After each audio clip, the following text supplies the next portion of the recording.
Of कज़फ, enforcement of hudud ordinance,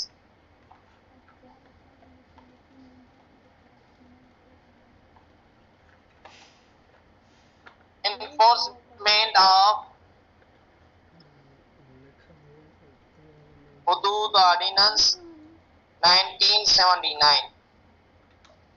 देखिए, सबसे पहले हम डिस्कस करते हैं कज़फ की डेफिनेशन। कज़फ किसे कहते हैं?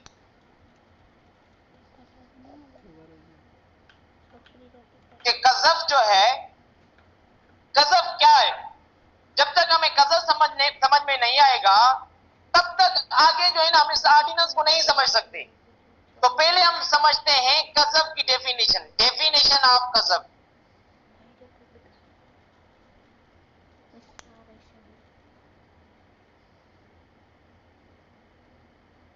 आपने इस कज़फ के बारे में पढ़ा होगा। तो देखिए, यहां पर क्या बताया गया इस ऑर्डिनेंस के तहत। इस कज़फ की डेफिनेशन क्या हो सकती है? कज़फ means any person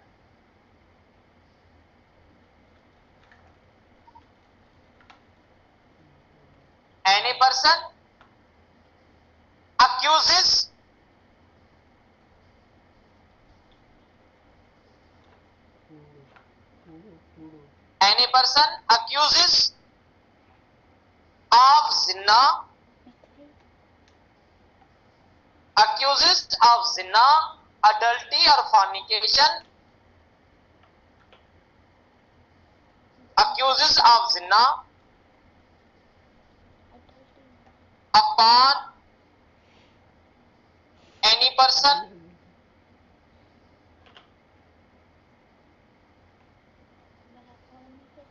and does not produce 4 male Muslim adult eyewitnesses,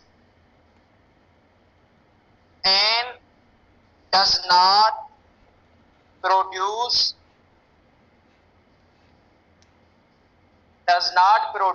4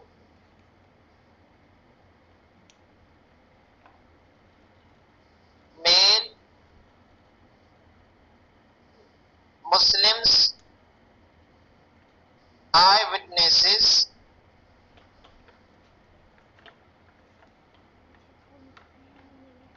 then he shall be guilty of कज़फ। अब इस डेफिनेशन को बाबा आप गौर से समझें। एनी पर्सन अक्यूजेस ऑफ जिना अपॉन एनी अदर पर्सन, जब कोई बंदा अक्यूज, हम कहते हैं इल्जाम को, जिन्ना का इल्जाम लगाता है किसी दूसरे पर्सन पर। जब कोई भी बंदा किसी दूसरे बंदे पर जिन्ना, अडल्टी और फॉर्निकेशन का झूठा इल्जाम लगाता है, यानी जब भी कोई बंदा किसी भी दूसरे बंदे के ऊपर जिन्ना या अडल्टी का या फॉर्निकेशन का इल्जाम लगा रहा है, एंड डज नॉट प्रोड्यूस, और 4 मेल जो ना मुस्लिम अडल्ट विटनेसेस जो है वो पेश नहीं करता, तो हम समझेंगे कि इन्होंने क्या किया, इन्होंने कज़फ किया, यानी झूठा इल्जाम लगाया। जो वो इल्जाम लगा रहा है वो इल्जाम प्रूव करने में नाकाम हो गया, तो वहीं पर हम कहेंगे इन्होंने क्या किया, इन्होंने उस बंदे के ऊपर झूठा जिना का इल्जाम लगाया। यानी जब कोई बंदा किसी भी बंदे के ऊपर जिना का इल्जाम लगा रहा है और वहीं पर वो उसको प्रूव नहीं कर सकता, वो 4 मेल विटनेस जो हमने जिना की टॉपिक में पढ़े वो प्रूव नहीं जो ना पेश नहीं कर सकता, वहीं पर हम कहेंगे इन्होंने क्या किया, इन्होंने वो इल्जाम जो लगाया वो झूठा इल्जाम लगाया। अब जो इल्जाम लगाने वाला है उसको क्या सजा होगी? उसको कज़फ की सजा होगी। अगर वो बंदा प्रूव कर देता तो वहां पर अफेंडर को पनिशमेंट मिलती जिन्ना की, पर यहां पर ये प्रूव नहीं कर सकता, तो वहीं पर जो अफेंडर को सजा होगी, जो बंदा इल्जाम लगा रहा है उस इल्जाम लगाने वाले को सजा होगी, वो होगी कज़फ। यानी ये झूठा इल्जाम लगा रहा है, यानी किसी भी बंदे के ऊपर आप झूठा जिन्ना का इल्जाम लगाएंगे, अगर प्रूव नहीं कर सकते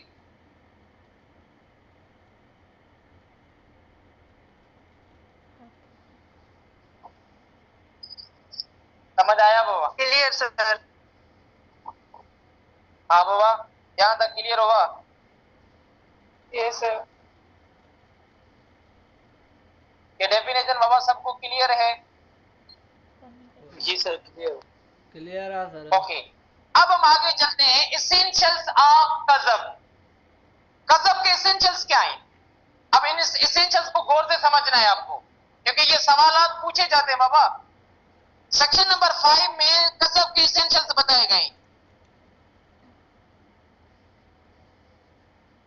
एसेंशियल्स ऑफ कज़ब। अब क्या है बाबा? कज़ब के एसेंशियल हैं अडल्ट। पहला एसेंशियल है कि जो इल्जाम लगाने वाला है वो अडल्ट होना चाहिए। यहां पर जो हम एसेंशियल पढ़ रहे हैं ना, उस आदमी के बारे में पढ़ रहे हैं जो झूठा इल्जाम लगा रहा है किसी बंदे के ऊपर। वो इल्जाम लगाने वाला, वो अक्यूज जो है, वो क्या होना चाहिए? अडल्ट होना चाहिए। दूसरा, वो सेन होना चाहिए। अब अगर कॉल एंड हो जाए तो आप समझ लेना क्लास एंड हो गई। पहली पॉइंट, वो अडल्ट होना चाहिए। दूसरी पॉइंट, वो सेन होना चाहिए, आकिल होना चाहिए। अडल्ट होगा, आकिल होगा, वही बड़ी उसको सजा होगी। दूसरी पॉइंट, जो बंदा इल्जाम लगा रहा है, ब्लेमिंग अपॉन समवन,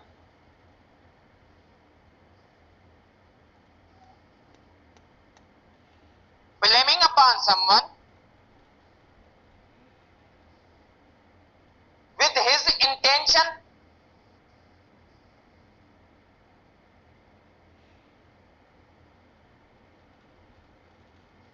अपने इंटेंशन के साथ जो है ना इल्जाम लगा रहा है, and capable to prove his allegation.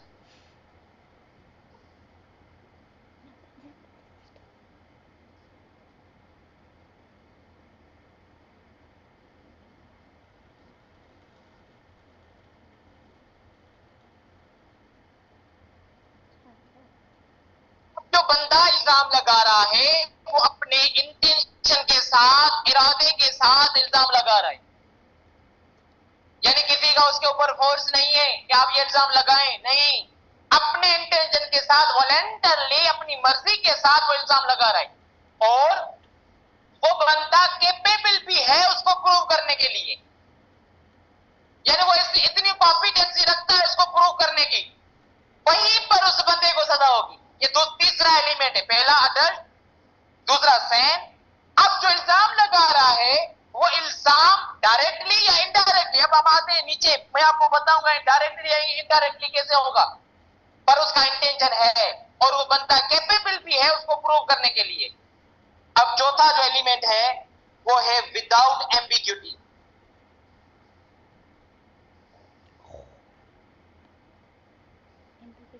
यानी उसमें कोई भी एम्बिग्यूटी नहीं होनी चाहिए। जो इल्जाम लगा रहा है विदाउट एम्बिग्यूटी वो इल्जाम लगा रहा है, तो वहां पर उस बंदे को हद पनिशमेंट हो सकती है। समझ आया बाबा? जी सर।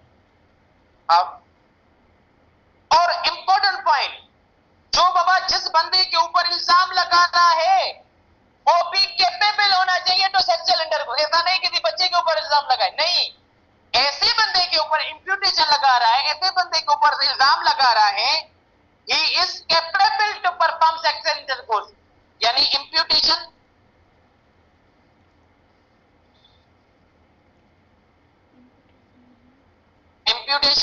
upon such person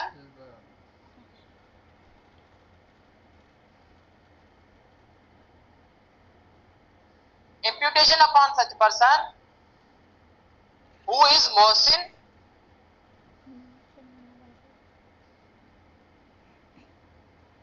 और नॉन मोहसिन, या ऐसे लिखें बस, who is capable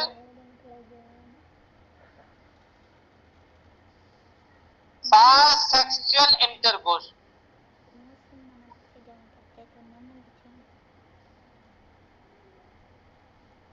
जिसके ऊपर इल्जाम लगाया जा रहा है उसका भी कैपेबल आदमी है, यानी कोर्ट के अंदर जो इल्जाम लगा रहा है या कहीं पर भी इल्जाम लगा रहा है, कोर्ट ये समझ सके कि ये बंदा कैपेबल है सेक्सुअल इंटरकोर्स करने के लिए, यानी ये बंदा जो इल्जाम लगा रहा है हो सकता है ये सही बोल रहा है, हो सकता है ये जो चीज बता रहा है कोर्ट के सामने, ये जिसके ऊपर इल्जाम लगा रहा है हो सकता है ये सच हो, तो वहीं पर उस बंदे को सजा होगी, अदरवाइज सजा नहीं होगी।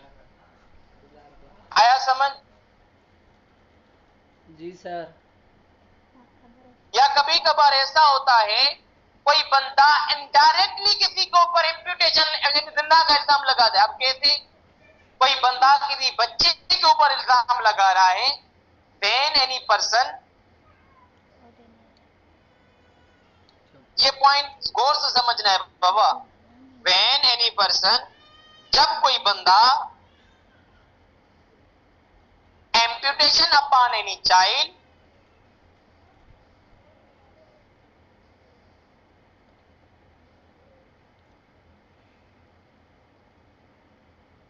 अपॉन एनी चाइल्ड, किसी बच्चे के ऊपर इल्जाम लगा रहा है, दैट इज इलिजिटिमेट,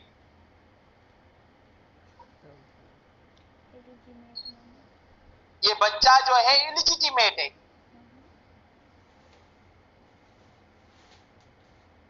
यानी किसी औरत के ऊपर या किसी बंदे के ऊपर इल्जाम नहीं लगा रहा, यानी उसकी माँ या बाप के ऊपर इल्जाम नहीं लगा रहा, पर ये कह रहा है कि ये बच्चा जो है ना ये इलिजिटिमेट है। यहां पर कोर्ट प्रिज्यूम कर सकती है कि हकीकत में ये बंदा जो है उसकी माँ और बाप के ऊपर इल्जाम लगा रहा है झूठा जिना का, तभी तो ये कह रहा है ना कि ये बच्चा इलिजिटिमेट है, यानी इनडायरेक्टली उसके ऊपर इल्जाम लगा रहा है। या ये क्या कर रहा है, और